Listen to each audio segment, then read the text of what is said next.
یہ لائٹ بند کیجیے گا سر جی. سورہ مائدہ آیت نمبر 61.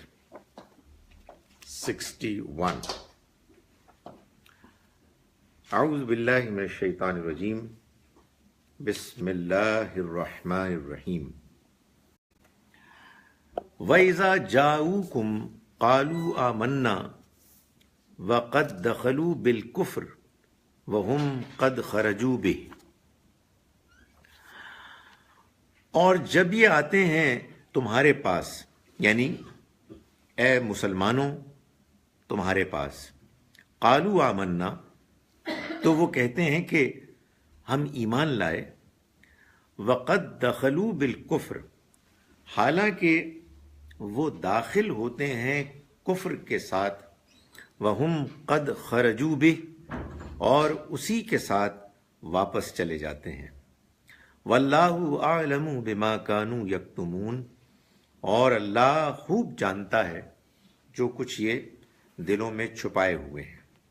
ظاہر ہے کہ جب بھی آپ کوئی کتاب بھی پڑھیں گے فار دیٹ میٹر، اور قرآن مجید بھی، تو اس میں جو وربز آئیں گے، جو ناؤنز آئیں گے، اس میں یہ تو طے کرنا ہوگا نا کہ آخر یہ کس سے متعلق ہیں، کون ہے کہ جو اس سے مراد ہے. یہ بات کہ یہ سبھی کے لیے ہے ٹھیک ہے، لیکن سبھی کے لیے بھی طے کرنے سے پہلے آپ کو یہ طے کرنا ہوگا کہ یہ امیجیٹلی کس کے لیے ہے. یعنی جب قرآن نازل ہو رہا تھا تو ان آیات کا سب سے اول مخاطب ایڈریسی کون لوگ تھے. جب آپ اس کو سمجھ لیں گے تو اس کے بعد پھر آپ یہ دیکھیں گے کہ یہ ہمیں کیسے ہم پر اپلائی ہوتا ہے، ہم اس میں کہاں فٹ ان ہوتے ہیں. اس لیے کہ کبھی قرآن بات کر رہا ہوتا ہے منافقین کی، کبھی بات کر رہا ہوتا ہے کمزور مسلمانوں کی، کبھی قرآن مجید خطاب کر رہا ہوتا ہے تمام اہل ایمان کو، کبھی اہل کتاب کو، نبی اکرم صلی اللہ علیہ وسلم کو براہ راست، اینڈ سو آن. یہ بات جو اب بیان ہو رہی ہے یہ ظاہر ہے کہ پچھلی بات سے جڑی ہوئی ہے. ظاہر ہے میں کیوں کہہ رہا ہوں؟ اس لیے کہ جملے کا آغاز ہوا واو سے، اور اس میں ایک ورب استعمال ہوا ہے کہ جب وہ آتے ہیں، تو ظاہر ہے کون آتے ہیں؟ یہ منافق لوگ، یہ جن کے بارے میں ابھی ہم نے پیچھے ذکر کیا. وَإِذَا جَاءُوكُمْ، اور جب یہ آتے ہیں تمہارے پاس اے مسلمانوں، قَالُوا آمَنَّا، تو یہ کہتے ہیں کہ ہم ایمان لائے. یہ در حقیقت ذکر ہے ان لوگوں کا کہ جو تھے تو اہل کتاب میں سے یہودی، مگر وہ مسلمانوں کے پاس بھی آتے تھے اور نبی اکرم صلی اللہ علیہ وسلم کی مجلس میں بھی آتے تھے، اور یہ کہتے تھے کہ ہم ایمان لائے، مگر اپنے دل میں وہ یہ کلیئر تھے، خیال رکھتے تھے کہ ہم یہ بات اس پہلو سے کہہ رہے ہیں کہ ہم اس بات کو مانتے ہیں کہ آپ پیغمبر ہیں ان کے لیے، ہمارے لیے نہیں. آپ کو معلوم ہے کہ آج کے دور میں بھی ویٹیکن میں ایک اعلان ہوا تھا، اس کے مطابق انہوں نے بھی نبی اکرم صلی اللہ علیہ وسلم کی یہ حیثیت مانی تھی کہ یہ بنی اسماعیل کے لیے اگر پیغمبر ہے تو ہم اس کو اکنالج کرتے ہیں، but his message doesn't apply to us. تو اسی طرح کی بات تھی کہ جو وہ لوگ کیا کرتے تھے. تو قرآن نے کہا کہ وَقَدْ دَخَلُوا بِالْكُفْرِ وَهُمْ قَدْ خَرَجُوا بِهِ، اور وہ داخل ہوئے کفر کے ساتھ اور اسی کے ساتھ وہ نکلے. یعنی یہ ایمان کوئی ایمان نہیں ہے. What do you mean? مطلب آپ اللہ کے پیغمبر کو مان رہے ہیں لیکن کہہ رہے ہیں کہ ہم پر اپلائی نہیں ہوتے. پھر کس پہ اپلائی ہونے کے لیے آئے ہیں؟ ساری دنیا کے لیے آئے ہیں. آپ کو بات پہنچ گئی ہے، آپ کو بات سمجھ میں آ گئی ہے، تو یہ اللہ کے پیغمبر ہیں، آپ کے لیے وہی پیغمبر ہیں کہ جن کا آنا آپ کی کتابوں میں واضح طور پر پیشن گوئی کی صورت میں لکھا ہوا تھا. آپ کو بات سمجھ میں نہیں آئی ہے تو آپ کا حق ہے آپ سوال کریں، آپ کا حق ہے کہ آپ پوچھیں. آپ کرٹیسائز کرنا چاہتے ہیں، بے شک کرٹیسائز کریں بات سمجھنے کے لیے، لیکن بات سمجھ میں آنے کے بعد آپ یہ اپنے اعتراضات یا بہانے تراشیں کہ جس میں آپ یہ کہیں کہ یہ ہمارے لیے نہیں ہے، تو یہ سری کفر ہے۔ کفر ہوتا یہی ہے کہ آپ کو بات سمجھ میں آ گئی ہے but you don't want to accept, اور آپ کہتے ہیں میں نے نہیں ماننا، اور نہ ماننے کے ظاہر ہے کہ پھر آدمی مختلف بہانے تراشتا ہے۔ واللہ اعلم بما كانوا یکتمون، اور اللہ خوب جانتا ہے جو کچھ یہ دلوں میں چھپائے ہوئے ہیں۔ یہ بات ہے کہ جو ہم کو سمجھنی ہے کہ اس طرح کی سٹیٹمنٹس، یعنی یہ کہ وہ آئے تو کفر کے ساتھ آئے اور نکلے بھی اس کے ساتھ، یہ میں اور آپ نہیں دے سکتے، یہ وہی ذات دے سکتی ہے کہ جس کو دلوں کا حال معلوم ہے۔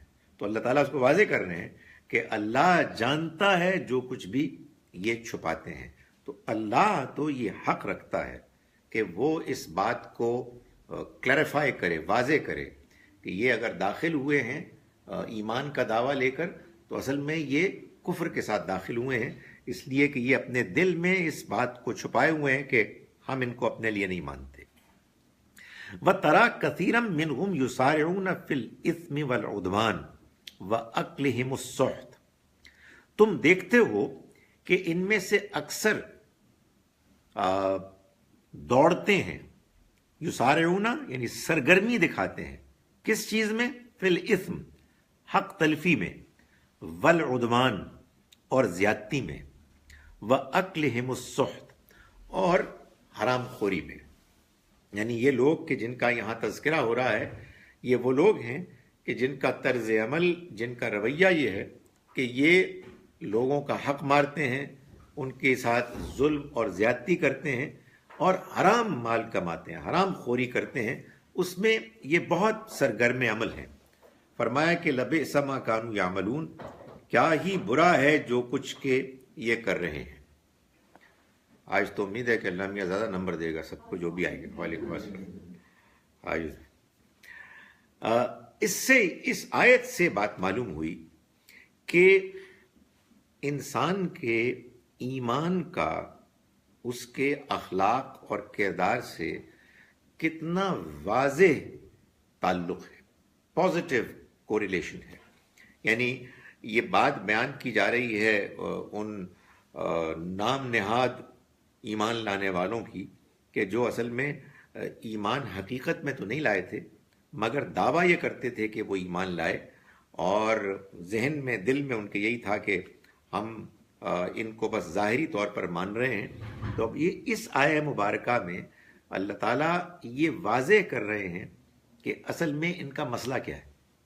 ان کا مسئلہ یہ ہے کہ یہ بد کردار لوگ ہیں، ان کا مسئلہ یہ ہے کہ یہ لوگوں کا حق مارنے میں اور زیادتی کرنے میں اور حرام خوری کرنے میں آگے بڑھے ہیں۔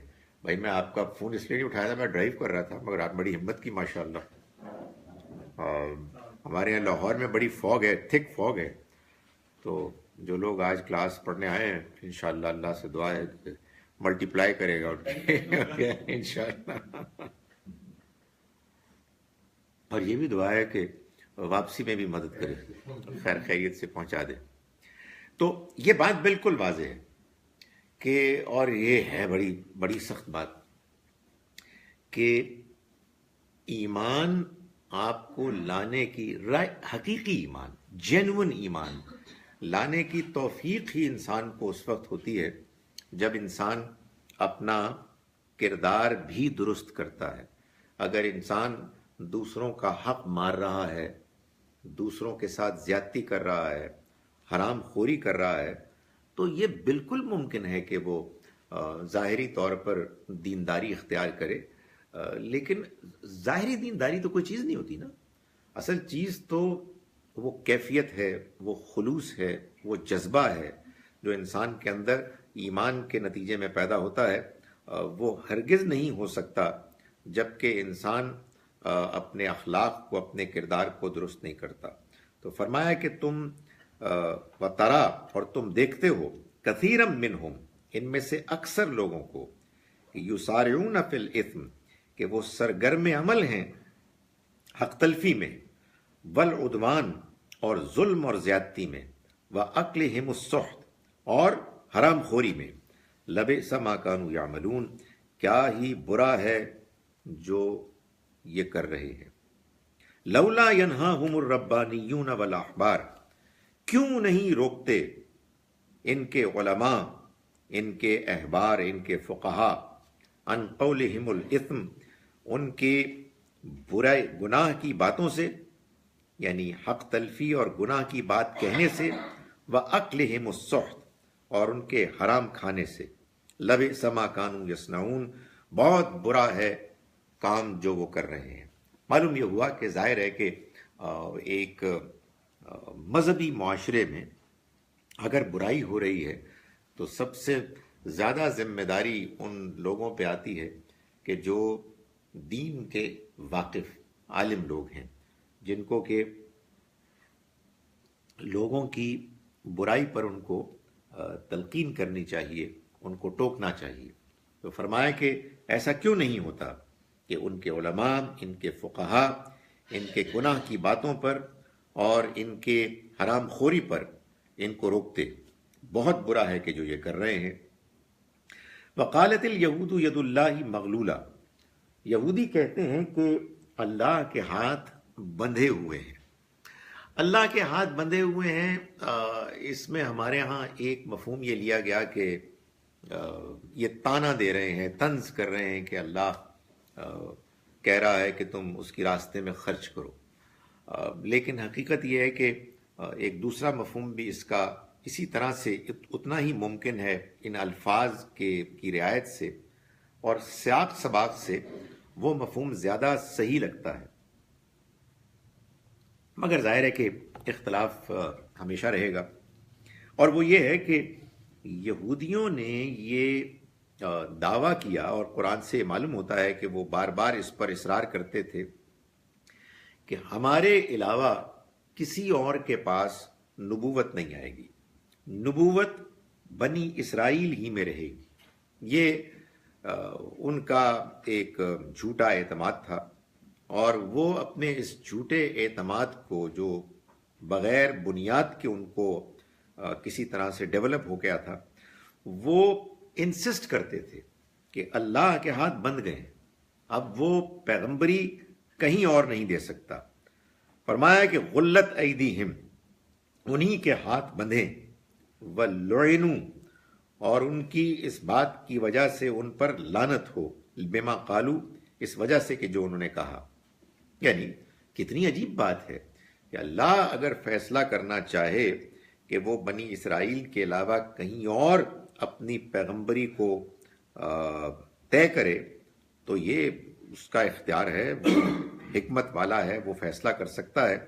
تو کتنی اللہ کی رحمت سے محرومی والی بات ہے کہ کچھ لوگ یہ جسارت کریں کہ وہ یہ کہیں کہ اللہ تعالیٰ تو اب پابند ہو گیا ہے، بند گیا ہے، وہ ہمارے علاوہ کسی اور کو پیغمبری نہیں دے سکتا۔ فرمایا بل یداہ مبسوطتان ہرگز نہیں بلکہ اس کے دونوں ہاتھ کھلے ہیں، ينفق کیف یشاء وہ جس طرح چاہتا ہے عطا فرماتا ہے۔ یہاں ظاہر ہے کہ چونکہ ينفقو آیا ہے کہ جو خرچ کرنے کے لیے آتا ہے، تو عام طور پر لوگوں نے یہاں اس سے مراد یہی لیا کہ وہ ہم سے چونکہ تقاضا کرتا ہے کہ ہم خرچ کریں، تو اس سے مراد پھر خرچ کرنا ہی ہے۔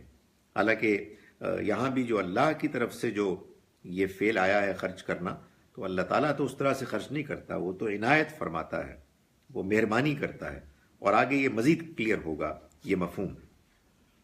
فرمایا وَلَيَزِيدَنَّ كَثِيرًا مِّنْهُمْ اور ان میں سے بہت سوں میں اضافہ کر رہی ہے، مَا أُنزِلَ إِلَيْكَ وہ چیز کہ جو نازل کی گئی ہے پیغمبر آپ کی طرف، من ربک آپ کے رب کی جانب سے، طغیانم و کفرا اضافہ کر رہی ہے سرکشی کا اور کفر کا۔ یعنی آپ کے اوپر جو اللہ کی وحی اتر رہی ہے، آپ کے ذریعے سے جو یہ پیغام پھیل رہا ہے، اس کے نتیجے میں ان لوگوں کے اندر مزید کفر کا اضافہ ہو رہا ہے، سرکشی کا اضافہ ہو رہا ہے۔ اس کی وجہ کیا ہے؟ اس کی وجہ یہ ہے کہ یہ وہ لوگ ہیں کہ جو اس بات پر حسد کر رہے ہیں کہ آخر پیغمبری ان کو کیوں حاصل ہو گئی۔ میں سب آنے والوں کو شاباش دے رہا ہوں، تو آپ کیوں محروم ہو جائیں؟ اللہ تعالیٰ خیر سے واپس بھی لے جائے۔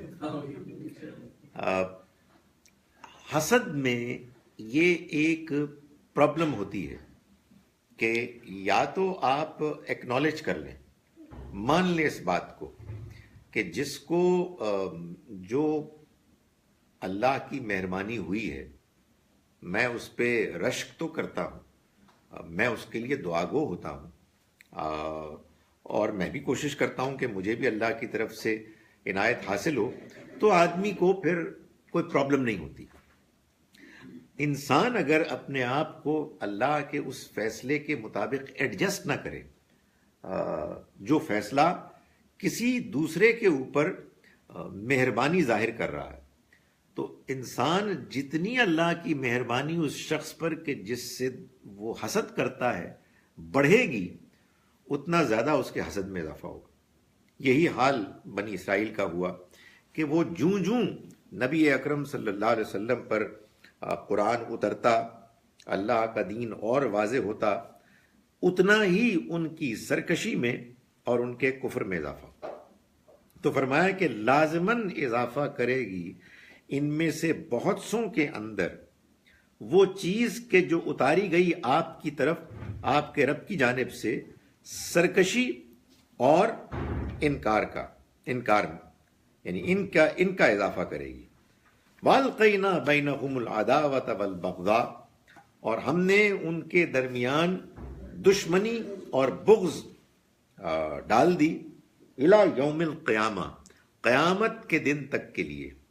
معلوم یہ ہوتا ہے کہ جو لوگ اس دنیا میں اللہ کے پیغام کے پانے والے ہوتے ہیں، یعنی جن کو یہ پیغام براہ راست مل جاتا ہے اور وہ اس کے باوجود اس کا انکار کرتے ہیں ضد اور ہٹ دھرمی کی وجہ سے، ان کو اگر اللہ دنیا میں موت کی سزا سے دوچار نہ کرے، جیسا کہ اللہ نے فیصلہ کیا اہل کتاب کے بارے میں، جیسا کہ اللہ نے فیصلہ کیا بالعموم ہمارے بارے میں بھی، تو پھر اس سزا کی جگہ پر ایک دوسری سزا ہوتی ہے جو اس وقت تک جاری رہتی ہے جب تک کہ زیادتی جاری رہتی ہے۔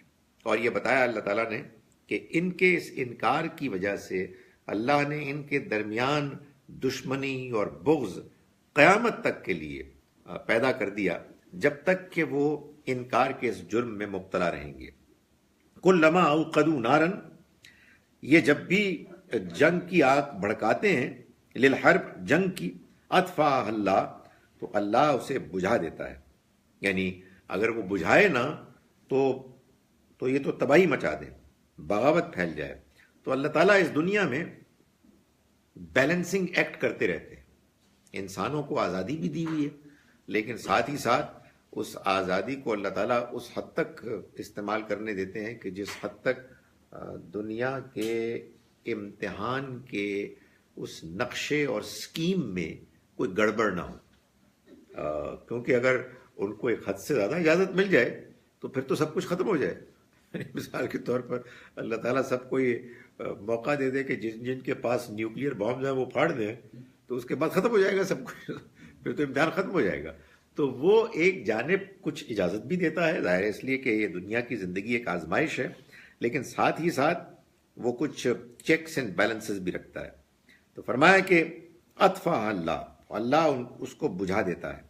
وَيَسْعَوْنَ فِي الْأَرْضِ فَسَادًا، اور وہ زمین میں فساد برپا کرتے ہیں، یعنی پوری کوشش کرتے ہیں کہ زمین میں فساد برپا ہو۔ وَاللَّهُ لَا يُحِبُّ الْمُفْسِدِينَ، اور اللہ فساد مچانے والوں کو ہرگز پسند نہیں کرتا۔ آیت نمبر 64 اب 65 پڑھیں گے۔ وَلَوْ أَنَّ أَهْلَ الْكِتَابِ، اور اگر یہ اہل کتاب، یعنی یہ تو ان کا رویہ ہوا جو وہ ابھی اختیار کیے ہوئے ہیں، لیکن اگر اس کے برخلاف یہ اہل کتاب آمنو ایمان لاتے، یعنی نبی اکرم صلی اللہ علیہ وسلم پر ایمان لاتے، جو پیغام آپ لے کر آئے ہیں اللہ کا اس کو مانتے جیسا کہ ان سے ماننے کا تقاضا کیا گیا تھا، واتقوا اور تقوی اختیار کرتے، لکفرنا عنہم سیئاتہم تو ہم لازماً اس کے نتیجے میں ان کی برائیاں ان سے دور کر دیتے، ولا ادخلناہم جنات النعیم اور ان کو نعمت کے باغوں میں ہم داخل کرتے، ان کو پہنچا دیتے۔ یعنی مطلب یہ ہے کہ اگر ان اہل کتاب کا رویہ جو ابھی ہے اس سے الٹ ہوتا اور وہ ایمان لے آتے، تو اس ایمان لانے کے نتیجے میں اس دنیا میں جو ان سے غلطیاں ہوئی ہیں وہ دھل جاتی، اور آخرت میں ان کو اللہ تعالیٰ ان لوگوں میں شامل فرماتے کہ جو لوگ جنت کے مستحق ٹھہریں گے۔ ظاہر ہے کہ جو لوگ ایمان لاتے وہ ایمان لاتے اور اس کے نتیجے میں اپنی دیانتداری، اپنے خلوص کا وہ ثبوت پیش کرتے۔ تو اللہ تعالیٰ نے یہ طے کیا ہوا ہے اس دنیا میں کہ اگر انسان سے غلطیاں ہوتی ہیں، انسان کمزوریوں کی وجہ سے کوتاہی میں مبتلا ہوتا ہے، جان بوجھ کر سرکشی نہیں کرتا، جان بوجھ کر وہ غلط رویے پر ضد نہیں کرتا، تو ایک تو اس کا نتیجہ یہ نکلتا ہے کہ اگر دائیں بائیں ایمان پیش کیا جا رہا ہے تو انسان کو حقیقی ایمان نصیب ہو جاتا ہے، اور دوسرا اس کا جو ایک بہت بڑا اللہ کی طرف سے ایک انعام ملتا ہے وہ یہ ہے کہ یہ جو غلطیاں ہوتی رہتی ہیں ان کو بھی اللہ تعالیٰ جھاڑ دیتے ہیں، صاف کر دیتے ہیں، اور اس کا نتیجہ یہ نکلتا ہے ظاہر ہے کہ غلطیاں دھل گئیں، پاک صاف ہو گیا انسان، تو آگے اس کو جنت ملے گی۔ اس کے بالکل الٹ قرآن مجید یہ بات واضح کرتا ہے کہ اگر انسان کوئی بڑا جرم کر بیٹھے اور پھر اس پہ اڑ جائے، بضد ہو جائے، وہ بڑا جرم اخلاقی بھی ہو سکتا ہے اور وہ ایمانی بھی ہو سکتا ہے۔ ایمانی جرم کا مطلب یہ ہے کہ کسی اللہ کے پیغمبر کا آپ نے انکار کر دیا، تو اس کے نتیجے میں جو نیکیاں آدمی نے کی ہوتی ہیں وہ بھی ضائع ہو جاتی ہیں۔ سو یہ دو الگ الگ چیزیں ہیں جو ہوتی ہیں۔ قرآن کہتا ہے کہ حبطت اعمالہم، ان کے اعمال حبط ہو گئے، اس لیے کہ انسان جب جرم کر کے جرم پر اڑ جاتا ہے تو اصل میں وہ اللہ کے خلاف بغاوت کرتا ہے، پھر اس کی جو کچھ ظاہری نیکیاں ہوتی ہیں وہ بے معنی ہو جاتی ہیں، بے وقت ہو جاتی ہیں۔ تو یہاں اللہ تعالیٰ نے فرمایا کہ اگر یہ اہل کتاب ایمان لاتے اور تقوی اختیار کرتے تو ہم لازماً ان سے دور کر دیتے ان کی برائیاں، اور لازماً ہم داخل کرتے ان کو نعمتوں کے باغوں میں۔ وَلَوْ أَنَّهُمْ أَقَامُوا التَّوْرَاةَ وَالْإِنجِيلَ وَمَا أُنزِلَ إِلَيْهِمْ مِنْ رَبِّهِمْ، اور اگر یہ تورات اور انجیل اور جو کچھ نازل کیا گیا ان کی طرف ان کے رب کی جانب سے، اگر یہ ان کو قائم اس پر ہو جاتے، یعنی اجتماعی حیثیت میں اس کے اوپر کھڑے ہو جاتے، تو کیا ہوتا؟ لَأَكَلُوا مِنْ فَوْقِهِمْ وَمِنْ تَحْتِ أَرْجُلِهِمْ، تو یہ اپنے اوپر سے بھی کھاتے اور اپنے پیروں کے نیچے سے بھی رزق پاتے، یعنی ان کو اس دنیا میں بھی فراوانی ملتی، ان کو اس دنیا میں بھی اللہ تعالیٰ ترقی دیتا، خوشحالی دیتا، وہ دوسری قوموں کے مقابلے میں زیادہ معاشی طور پر مستحکم ہوتے۔ یہ اللہ تعالیٰ ان قوموں کو اس دنیا میں انعام دیتا ہے جو اللہ کے پیغام کو پاتی ہیں، اور ان کو پانے کے بعد، اس پیغام کو پانے کے بعد اجتماعی حیثیت سے وہ اپنے معاشرے میں اس کے مطابق رویہ اختیار کرتے ہیں۔ فرد کا امتحان ذرا ڈیفرنٹ ہوتا ہے۔ ایک فرد دنیا میں نیکی کرتا ہے، بھلائی کرتا ہے، ایمان لاتا ہے، ایمان پر قائم رہتا ہے، یہ بھی ہو سکتا ہے کہ اس کو دنیا میں بہت کامیابی ہو، لیکن یہ بھی ہو سکتا ہے کہ اس کو بہت تکالیف ہوں، پریشانیاں ہوں، اور وہ دنیا میں بظاہر دنیاوی کامیابی اور مادی ترقی سے محروم ہو جائے۔ یہ بالکل ممکن ہے، یہ اللہ کا فیصلہ ہوتا ہے کہ اپنے کس بندے کو وہ کس طرح سے آزمائے. یہ اس کی مہربانی ہے کہ وہ انسانوں کو ان کی سکت، ان کی بساط، ان کی کیپیسٹی سے زیادہ نہیں آزماتا. وہ ہمت بھی دیتا ہے، آسانی بھی فراہم کرتا ہے. لیکن بہرحال دنیا میں کوئی گارنٹی نہیں ہے کہ آپ اگر صاحب ایمان ہوں گے، اچھے کردار کے ہوں گے تو پھلیں پھولیں گے، اور اگر نہیں ہوں گے تو دنیا میں برباد ہو جائیں گے، مار کھائیں گے، یا آپ کا کاروبار ٹھپ ہو جائے گا. نہیں، کوئی گارنٹی نہیں ہے. دونوں طرح کے امتحان ہیں. ہاں البتہ اگر کوئی معاشرہ بحیثیت مجموعی سے مطلب یہ نہیں ہے کہ 100%، یعنی بڑی تعداد میں وہ اپنے ہاں اللہ کے احکام، اخلاق، اس کے دین کو پابندی کے ساتھ اختیار کر لیں، جیسے کہ یہاں اللہ تعالیٰ نے فرمایا بنی اسرائیل کو، تو پھر اللہ تعالیٰ فرماتے ہیں کہ اس کے نتیجے میں وہ اپنے پیروں کے اوپر، اپنے سروں کے اوپر سے اور پیروں کے نیچے سے کھاتے، یعنی ان کو رزق ملتا، ان کو برکتیں حاصل ہوتی. یہ اللہ کا وعدہ ہے. یہی وعدہ ہے کہ جو پیغمبروں نے جب دعوت دی، مثال کے طور پر نوح علیہ السلام نے، اور یہ کہا کہ تم استغفروا ربکم انہ کان غفارا، معافی مانگو اپنے رب سے، وہ بہت معاف کرنے والا ہے. یرسل السماء علیکم مدرارا، وہ آسمان سے تمہارے اوپر بارش برسائے گا. ویمددکم باموال وبنین، اور وہ مدد کرے گا تمہاری مال سے بھی اور اولاد بیٹوں سے بھی. وَيَجْعَلْ لَكُمْ جَنَّاتٍ وَيَجْعَلْ لَكُمْ أَنْهَارًا، اور وہ تمہارے لیے باغات اور نہریں پیدا کر دے گا، جاری کر دے گا. یہ اصل میں وہ بیان ہے جو آپ سمجھئے کہ ایک انداز میں علامتی طور پر معاشی ترقی کا بیان ہے کہ تمہیں معاشی ترقی حاصل ہوگی. یہاں ان کو بھی یہ کہا. اس میں جو خاص طور پر کہا گیا ہے نا کہ تم تورات اور انجیل پر قائم رہو، اور جو اتارا گیا ان کی جانب ان کے رب کی طرف سے، یعنی قرآن.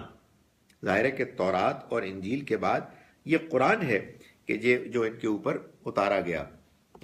اور قرآن مجید کے آ جانے کے بعد یہود و نصارہ کے لیے تورات اور انجیل پر قائم رہنا، اس کا مطلب یہی ہے کہ وہ قرآن کو مانیں اور قرآن کو اختیار کریں، قرآن کی دعوت کو اختیار کریں. اس لیے کہ قرآن نے واضح طریقے پر ان کو یہ سمجھایا، ان تک یہ بات پہنچائی کہ تمہارے لیے اللہ کا پیغام یہی ہے کہ تم اس بعد میں آنے والے ان پیغمبر کو مانو کہ جن کا ذکر تمہاری کتابوں میں بھی ہے. فرمایا منہم امۃ مقتصدہ، ان میں ایسے بھی ہیں کہ جو سیدھے راستے پر قائم ہیں، جو راستی پر قائم ہیں. وَكَثِيرٌ مِّنْهُمْ سَاءَ مَا يَعْمَلُونَ، لیکن زیادہ وہی ہیں جن کے اعمال بہت برے ہیں. وہی بات جو میں گزارش کر رہا تھا کہ اگر الٹ ہو جاتی بات، کہ زیادہ تعداد میں وہ ہوتے کہ جو نیک لوگ ہوتے اور وہ ایمان لے آتے، تو پھر اس کے بعد ان کے لیے اللہ کا وہ وعدہ کہ جو یہاں بیان ہوا ہے وہ پورا ہوتا. یا ایھا الرسول، اے پیغمبر، اے رسول. یہ ظاہر ہے کہ نبی اکرم صلی اللہ علیہ وسلم کو خطاب ہے، اور آپ اللہ کے نبی بھی تھے، آپ اللہ کے رسول تھے. یہاں یا ایھا الرسول کا خطاب ہے کہ جس سے آپ کو کہ ایڈریس کیا گیا ہے. اس میں خاص بات اس موقع پر یہ ہے کہ اللہ تعالیٰ اس خطاب سے آپ کو یہ پیغام دے رہا ہے کہ آپ کا کام پہنچانا ہے. رسول یعنی پیغام پہنچانے والا، پیغامبر. یہ آپ کی مخالفت کر رہے ہیں، یہ سازشیں کر رہے ہیں، یہ دعویٰ کر رہے ہیں کہ ہمیں آپ کو ماننے کی ضرورت نہیں ہے. اس کی پرواہ نہ کریں. آپ کا کام بات کو پہنچانا ہے، وہ آپ پہنچا دیجئے.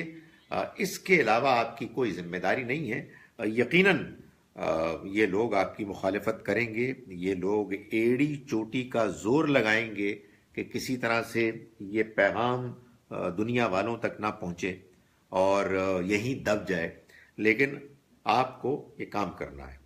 بلغ ما انزل الیک، آپ پہنچا دیجئے جو کچھ بھی آپ پر نازل کیا گیا.